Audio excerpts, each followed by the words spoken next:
El libro de Números. Este cuarto libro de la Biblia continúa la historia de Israel después de su éxodo de la esclavitud en Egipto. Dios los había llevado al monte Sinaí, y ahí había hecho un pacto con ellos. Y a pesar de la rebelión de Israel, Dios, en su gracia, proveyó en el tabernáculo una manera en que Israel pudiera vivir cerca de su santa presencia. Así que el libro de Números comienza cuando Israel termina su estadía de 1 año en el monte Sinaí, y ellos se dirigen al desierto en camino a la tierra que Dios le prometió a Abraham. La narrativa del libro está diseñada de acuerdo a las etapas de su viaje, así que la primera sección empieza en el monte Sinaí, pero luego ellos salen y viajan al desierto de Parán. Y luego, después de ahí, viajan a las llanuras de Moab, que están justo frente a la tierra prometida. Ahora, la primera parte inicia con un censo donde el pueblo es contado, y de ahí viene el nombre del libro.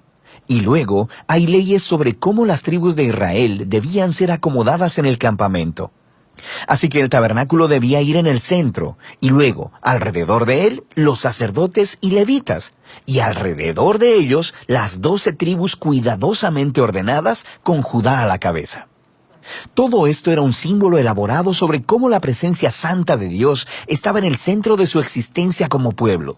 Esto es seguido por toda una serie de leyes que comunicaban las leyes de pureza del libro de Levítico. Si la presencia de Dios iba a estar en medio de ellos, debía hacerse todo el esfuerzo para que el campamento fuera un lugar puro, un lugar que reciba la santidad de Dios.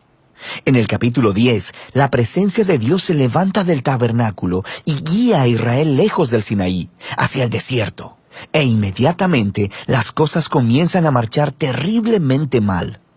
En el capítulo 11 el pueblo empieza a quejarse de hambre y sed y empiezan a decir que quieren regresar a Egipto. Luego, en el capítulo 12, incluso el hermano y la hermana de Moisés empiezan a oponerse y a hablar mal de él delante de todo el pueblo. Este viaje no tuvo un buen comienzo. La siguiente sección comienza cuando los israelitas llegan al desierto de Parán, más o menos a la mitad del camino a la tierra prometida. Y Dios le dice a Moisés que envía a los 12 espías, uno por cada tribu, para que puedan reconocer la tierra prometida. Y cuando todos los espías regresan, 10 de ellos dicen que no hay posibilidad de que Israel pueda sobrevivir allí, porque los cananeos los destruirán. Pero hay 2 espías, Caleb y Josué, que dicen que Dios puede salvarlos. Pero los 10 provocan al pueblo a una ira temerosa y empiezan a planear un motín.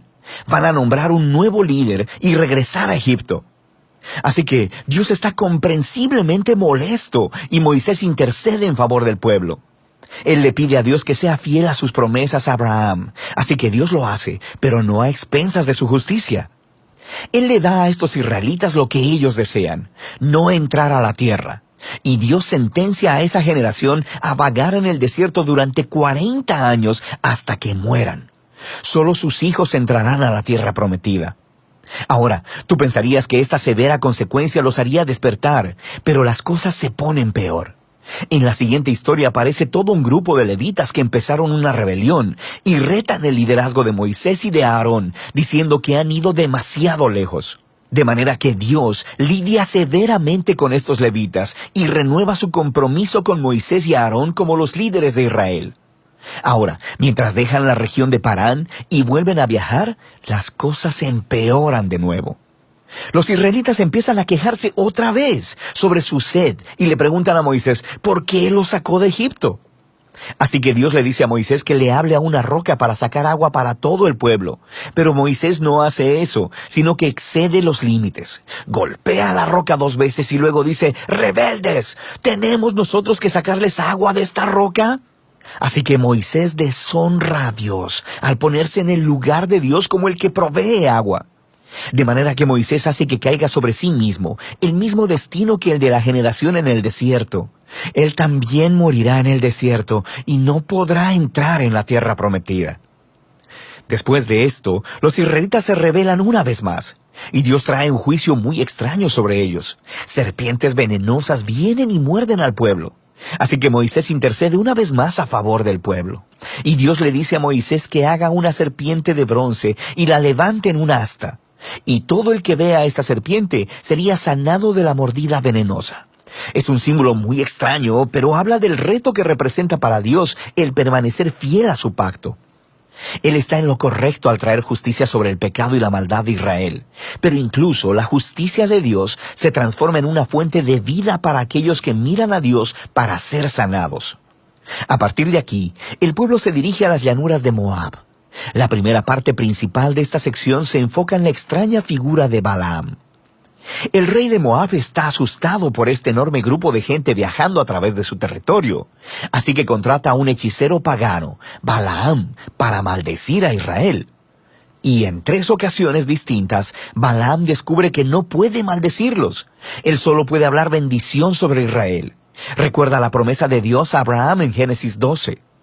Así que no solo Balaam no puede maldecir a Israel, sino que Dios le da una visión sobre un futuro rey israelita que un día traerá la justicia de Dios a todas las naciones.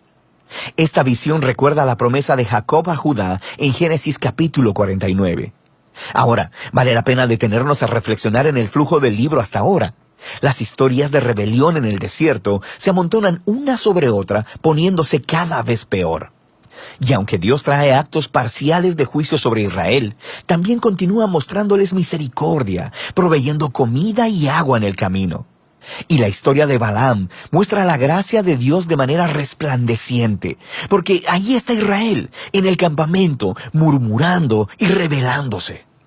Pero en lo alto de las montañas, sin que ellos lo sepan, Dios los está protegiendo y hasta bendiciendo. Y es este contraste entre la rebelión de Israel en el desierto y la fidelidad de Dios lo que hizo a estas historias tan importantes para las postreras generaciones de Israel. Y las historias del desierto son recontadas una y otra vez por los profetas y los poetas bíblicos, e incluso por los apóstoles en el Nuevo Testamento. Y estas historias siempre sirven como advertencia, que aunque Dios permanecerá fiel a sus promesas del pacto, Él también permitirá que su pueblo sea parte de Él en rebelión y que enfrente las consecuencias. Después de esto, el resto del libro se enfoca en los hijos de la generación que pereció en el desierto, y ellos empiezan a prepararse para heredar la tierra prometida.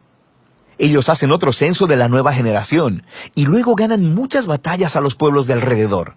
Y luego, algunas de las tribus empiezan a asentarse en la tierra prometida. Así que el libro termina con la nueva generación lista para entrar en la tierra prometida. Y Moisés está a punto de darles sus últimas palabras de sabiduría y advertencia. Pero por ahora, de eso trata el libro de Números.